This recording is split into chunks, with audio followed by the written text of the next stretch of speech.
Olá, seja bem-vindo! Está no ar o programa Mais Esportes e o convidado de hoje é atleta e professor de slackline. Inclusive já disputou o Mundial da categoria e já viajou todo o Brasil por causa da modalidade. Júlio Valverde, muito obrigado por ter aceito o convite para essa entrevista. Obrigado. E você é um dos precursores do slackline no Brasil? Isso, exato. Na verdade, sim, o slackline ele veio como uma atividade assim muito importante na minha vida, tal. Foi num momento assim que eu estava buscando algo a mais, assim, alguma razão a mais para viver com um pouco mais de qualidade, para viver um pouco mais com um pouco mais de intensidade.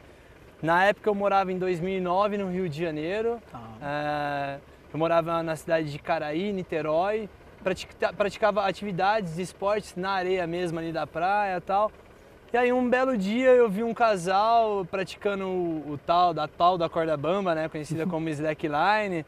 Aí foram 3 dias que eu vi esse casal praticando o esporte e tal. E aí eu de curioso, já pratico skate há algum tempo e tal. Aí eu parei de curioso, né, achei bem curioso, né, porque é bem curioso. É diferente, né? Te chama a atenção mesmo. Parei e perguntei se eu podia experimentar, eles falaram, claro que você pode e tal.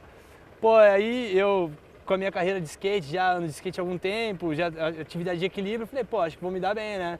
E foi o contrário, Gabriel, tipo, foi uma experiência totalmente nova pra mim, foi totalmente desafiadora e a partir daquele momento eu passei a treinar dia após dia, buscando mais o autoconhecimento e buscando me aprofundar mais na atividade do slackline. Esse seu primeiro contato com a corda ali, com a fita, foi com quantos anos?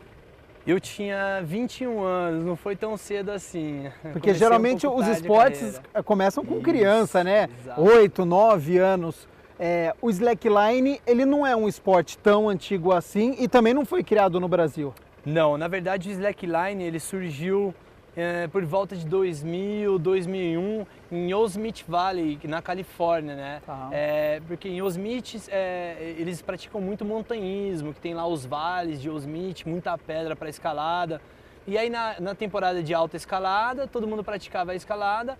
E aí quando fazia muito frio, para eles não perderem a prática, eles pegavam os equipamentos que eles tinham, adaptavam, esticavam uma fita e ficavam praticando equilíbrio, consciência corporal, fortalecimento, para na alta temporada de escalada eles estarem mais conscientes, corporalmente falando, assim, para ter um melhor desempenho na pedra também. Como é que funciona a modalidade e quais são os objetivos? Ela tem um objetivo? Assim, eu vejo o slackline como uma atividade física, né? Uma das vertentes atualmente, que é o trickline, que é utilizada como esporte de competição e tal. Mas assim, basicamente eu acredito assim que com toda a minha experiência, conhecimento, que o slackline acabou virando uma atividade física, entendeu? E assim, ele é dividido em algumas vertentes e isso assim vem evoluindo e vertentes novas vêm surgindo.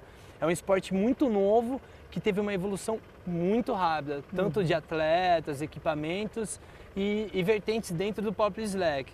A primeira vertente é o slackline, né? Que é esse que a galera está praticando aqui atrás, que é o princípio básico para tudo, né? Aí vem o trickline, que é a modalidade esportiva, que eu costumo dizer, que é a modalidade que tem competições, que são manobras, giros de 360, 900, mortais de frente e de costas.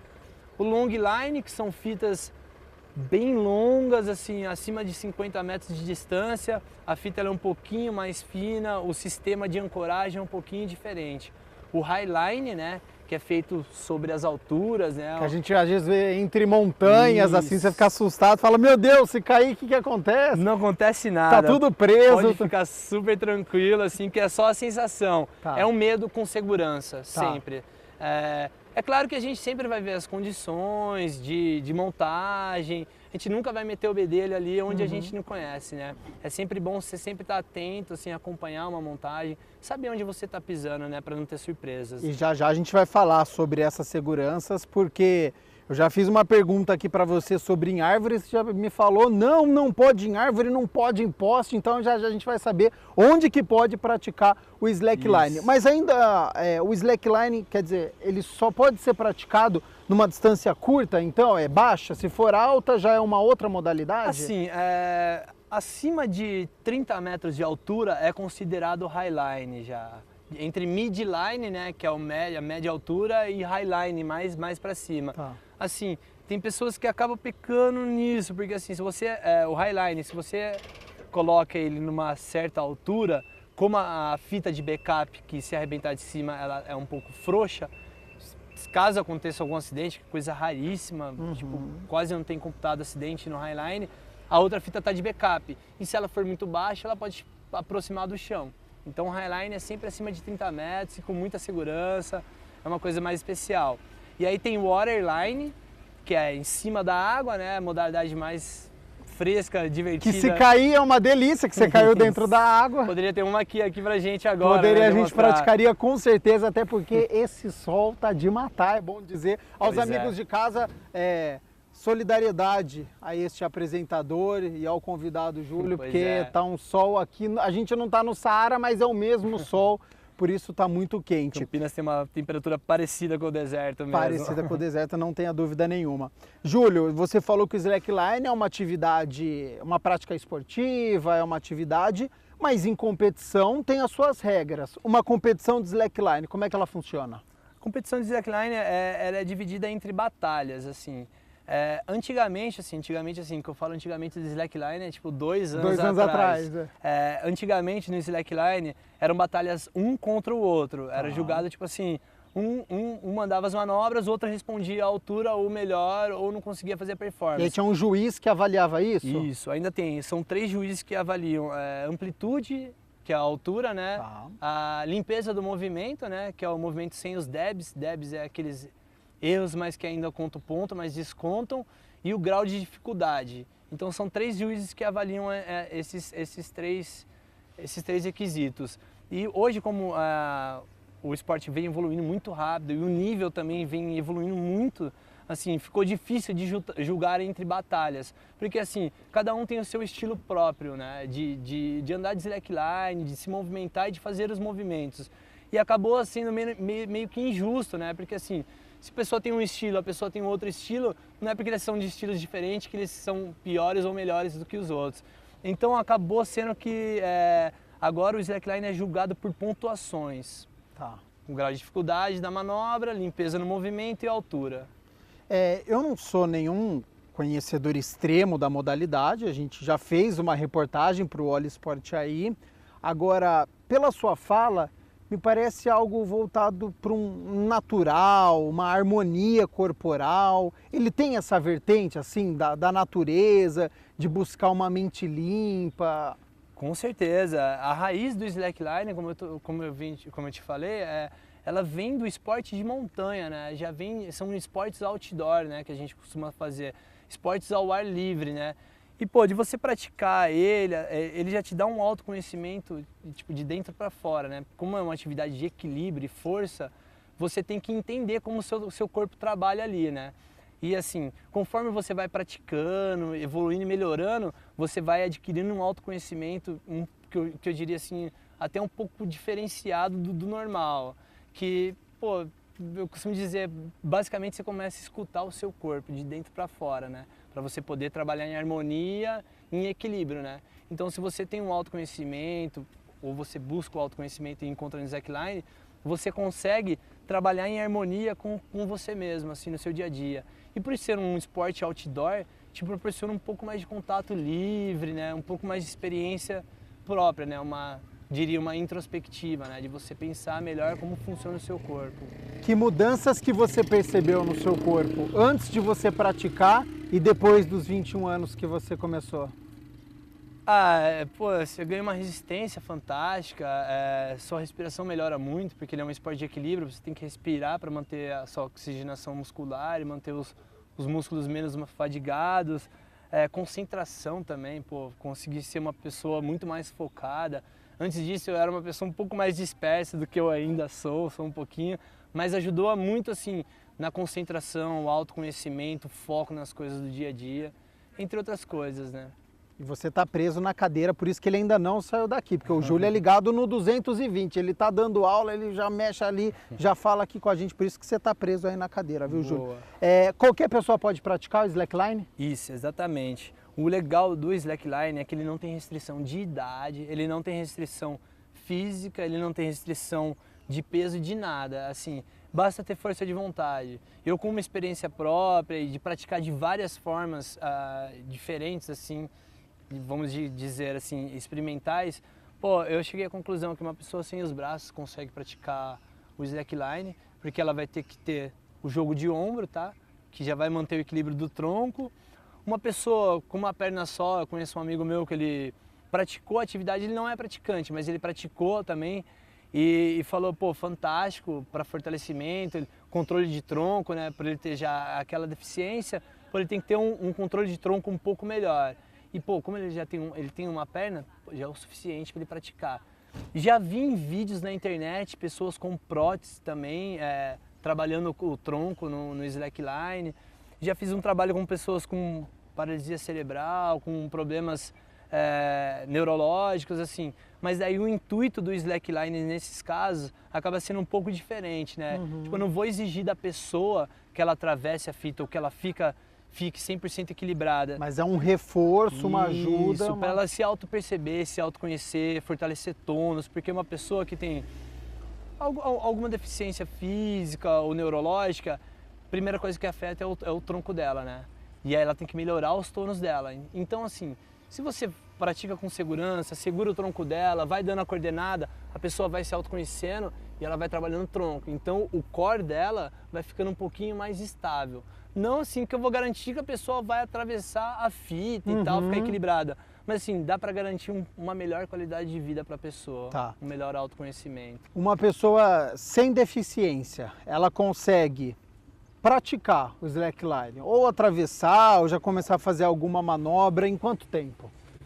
Cara, assim, eu costumo dizer que com uma boa instrução, você sendo bem orientado, o slackline, você em mais ou menos meia hora, 40 minutos, você já consiga se auto-perceber no equilíbrio e já melhorar a postura e já começar a perceber uma evolução. Poxa, ele é um esporte imediatista, então em uma aula você já consegue quase que andar, então. Quase que andar. Assim, eu não digo andar, assim, Gabriel, porque assim, eu costumo treinar o equilíbrio.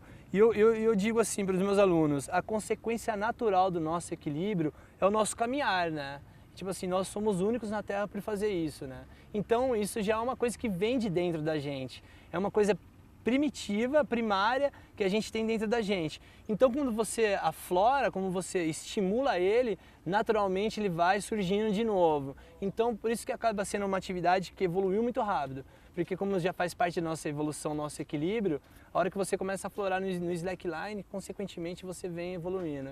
Você evoluiu tanto que já até disputou o Mundial da categoria. Exato. Queria que você contasse onde que aconteceu, como é que foi essa experiência, depois do nosso intervalo. A gente vai fazer uma parada rapidinho, tomar uma água, limpar aqui um pouquinho, e já já a gente volta para o segundo bloco do Mais Esportes com o Júlio Valverde sobre slackline. É isso aí, não perca.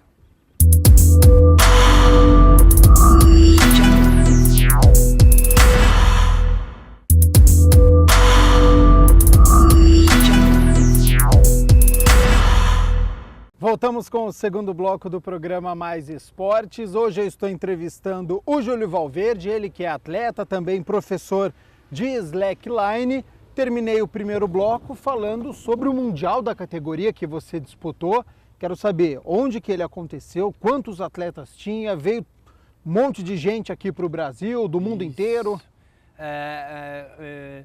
Teve uma empresa em Foz do Iguaçu que proporcionou com a Lei Rouanet lá, aproveitou o embalo da Lei Rouanet, pegou e fez um evento internacional de slackline. Tiveram algumas etapas em torno do mundo e algumas etapas no Brasil. E ao longo de 2015 rolaram 4 etapas de qualifyings para o Mundial que ia rolar em novembro em Foz do Iguaçu. Tá. E rolaram esses qualifyings no Brasil e no mundo afora. E aí 2015 foi um ano de muito foco, né? Pô, eu sempre como atleta, esportista, meu grande sonho era participar de algum mundial, de alguma categoria, de algum esporte. Me encontrei no slackline, batalhei para isso. Nos qualifyings fui muito bem, consegui a pontuação necessária e participei de um mundial que rolou em Foz. E foram 36 atletas do mundo inteiro, Alemanha, Califórnia, Austrália, Brasil. E como sempre, os brasileiros aí brilharam e assim, queria deixar bem claro assim que tipo assim, os brasileiros são os melhores do mundo na categoria slackline assim. Normalmente os gringos criam, né? Como o skate, como o surf. Futebol mesmo, foi criado na Inglaterra. Exato, eles criam e a gente aperfeiçoa sempre. Da onde que você acha que o brasileiro tira essa malemolência, essa história de se adaptar bem no esporte? Por que você acha que chega um esporte novo, o brasileiro ele pega rápido e... O que acontece? Cara, Gabriel, eu acredito que assim, o Brasil ele é a mistura de todos os povos do mundo inteiro. Então assim, como a gente tem um pouquinho de cada um, assim, a gente se tornou uma raça assim, um pouco mais adaptada, né? Tem material humano para tudo. Surgiu alguma coisa, tem algum brasileiro Sim. que se dá bem na... Com relação à resistência, porque olha a gente nesse calor aqui dando entrevista, estamos dando uma entrevista respirando fundo, resistência a sol, resistência à atividade. Então eu costumo assim dizer que o Brasil é uma mistura de todas as raças, então assim, ele se adapta muito bem, o brasileiro se adapta muito bem a qualquer condição, tanto esportiva, quanto condição de saúde, condição de vida, essas coisas. Então eu acredito assim, que a mistura de todos os povos deu o que a gente é hoje, o brasileiro, o povo mais resistente aí, o povo mais braços abertos de todos. Você falou uma palavra que me chamou a atenção. Lei Rouanet, quero entrar nessa história de lei. O slackline, ele tem uma confederação própria? Então, ele acaba que não tendo uma confederação própria, porque como ele é um esporte muito novo, os fabricantes de slackline, os donos de marca, eles acabam patenteando isso, entendeu? Então eles, vamos supor, tem uma marca X de slackline, aí ele vai desembolsar uma grana, vão fazer algumas etapas qualificatórias ou vão fazer alguns vídeos para mandar para ver se você é qualificado. Então, com relação a isso, a gente ainda não tem uma confederação, uma federação voltada para o slackline por conta que as marcas acabam patenteando isso. Então aí você acaba meio que brigando com um peixe grande e meio que você acaba perdendo, né? Você vai por amor ao esporte, mas assim, o lado econômico sempre grita mais alto, assim, para tudo nessa vida. Um atleta profissional de slackline que vai viajar o mundo através da modalidade, ele consegue se manter? Tem patrocínio, tem premiação, as competições? As competições têm premiações, são premiações boas, mas é para os 3 primeiros colocados, assim. E assim, infelizmente, assim, no Brasil, o atleta profissional mesmo, ele acaba se profissionalizando assim, pelo nível dele e por ter algum patrocínio, né? Mas os patrocínios assim não chegam a bancar o atleta, assim, não pagam um salário adequado para o atleta se manter como um atleta mesmo, como profissão. No máximo ele vai pagar uma viagem para você ir por uma competição, vai te dar o equipamento necessário para você competir, para você treinar. Mas assim, é bem difícil, a vida de atleta não é fácil, não só na categoria slackline, eu acredito que em várias outras modalidades não é muito fácil. É mais por amor e consequentemente o amor assim ao esporte, a paixão pelo que você faz acaba te trazendo alguns benefícios, né? Para a pessoa que está em casa, está assistindo o programa, gostou do slackline, ele é um esporte caro? Para começar, eu não acho caro, assim, porque é um investimento, você vai investir numa fita, você vai pagar numa média de R$200 uma fita, tá, para iniciar, para você ter ele por longa data, assim, porque o material do slackline é um material muito forte, é um material muito adaptado. Então você vai pagar esse valor e vai ter um slackline por pelo menos uns 5 anos guardado lá com você. Guardado não, né, gente? Usando lá. Usando, exatamente. Eu já tomei uma bronca aqui na primeira vez, porque eu falei, pode colocar em árvore, em poste, você de jeito nenhum. Então a pessoa vai lá, se interessou, comprou essa fita, onde que ela pode praticar o slackline? Assim, o slackline, como ele evoluiu muito rápido, as pessoas acabam meio que atropelando algumas etapas, e inclusive as etapas de segurança, que são as mais importantes. O slackline, assim, ele é o mais difícil do slackline, como eu te falei, ele é um exercício de equilíbrio, a gente é equilibrista. É você armar o equipamento do slackline, porque ele envolve uma catraca e uma fita e pressão, né? Então você tem que sempre fazer com um jeitinho, pesquisar a melhor maneira de montar um slackline para você praticar com segurança e com perfeição, né? Porque não adianta você ter o slackline e armar ele de qualquer jeito que não vai evoluir também. assim, a galera acaba pecando meio que na onde ancorar o slackline. Tem que ser uma árvore firme, né, de preferência. Ninguém vai armar o slackline, é uma árvore de 20 centímetros. E às vezes eu vejo algumas pessoas armando slackline em poste de alta tensão, poste de concreto no geral. Já aconteceram alguns acidentes por conta disso, por conta da falta de informação. Às vezes não foi a culpa da pessoa, mas a falta de informação trouxe um acidente para ela. Então o poste, você imagina, Gabriel, o poste ele é aterrado isso daqui para dentro da terra, tipo, vai 40 centímetros. O restante dele, 20 metros, é para fora. Ou seja, o maior peso... O peso máximo dele está para fora. Então se você tem 2 pontos de ancoragem, um está pressionando e tem mais uma pessoa andando de slackline, ele vai envergar o poste e provavelmente esse poste vai cair na sua cabeça, que não vai ser muito legal. Então assim, é difícil você também falar do bom senso, né? Cada um tem o seu bom senso. Uhum. Eu procuro dizer assim, para quem está iniciando o slackline, tipo, pô, sempre colocar a fita na altura um pouquinho abaixo do joelho para não ter o risco de cair, numa árvore na grossura dos spots que estão aqui atrás, aproximadamente uns 40 a 45 centímetros de largura, para não ter risco de arrancar a árvore também, né? Porque assim, às vezes, por falta da informação, a pessoa também não conhece, vai, coloca na árvore fina, arranca a árvore fina e acaba matando a árvore. Mas não tem problema, a árvore aguenta o slackline, mas tem que ser uma árvore um pouquinho mais grossa. Esse processo da montagem é uma das coisas mais complexas do slackline, né? Todo mundo já quer montar, às vezes de qualquer jeito e já sair andando. É complexo, né? É difícil essa montagem da fita, da segurança. Na verdade, sim, não é que difícil. Eu tive que meio que aprender na raça, né? Como o esporte foi evoluindo, eu fui evoluindo com os materiais, com o esporte, tive que ir adaptando algumas maneiras de montar. Ele é complicado porque são detalhezinhos, né? Para deixar a fita reta. Então é difícil a pessoa se atentar ao detalhe. A pessoa tá querendo se atentar a andar e praticar o slack, né? Mas assim, a partir do momento que você pega o seu slackline e começa a montar, ali já começa a prática, né? Você já começa a ter todo aquele trabalho de concentração, de foco e meditação na hora que você está armando, né? Quanto mais perfeito você armar a sua fita, melhor vai ser a sua prática. Então, a atividade já começa a partir da montagem, né? Então, quando a pessoa arma a fita concentrada, deixa a fita retinha, com certeza o desenvolvimento dela no slackline vai ser muito melhor. No geral, o ambiente onde é montado a fita do slackline interfere no rendimento? Se você montar no gramado, ou se você montar numa praia, ou se você montar embaixo de um viaduto, numa calçada, influencia para você a paisagem, aquilo que você está vendo? Ou é um nível de concentração tão grande que para você tanto faz? Certo. Pô, aí varia de pessoa para pessoa, né, Gabriel? Eu chego num nível assim de slackline, assim, de concentração, que você acaba não ligando pro que está ao seu redor, né? Você acaba ficando tão focado no seu corpo, tentando se equilibrar aí na fita, que você acaba ficando só você no mundo do slackline ali, né? Tá. Se auto-escutando. Então eu acho que assim, o ambiente não interfere tanto, o que vai interferir vai ser a concentração da pessoa, né? Porque tem pessoas que têm mais facilidade de concentração, tem pessoas que têm menos facilidade de concentração. Por isso que eu digo, é importante desde o começo da montagem, porque assim, uma montagem concentrada, perfeita, a pessoa já vai estar assim, elevando o nível de concentração dela, já vai estar entrando no clima para a prática.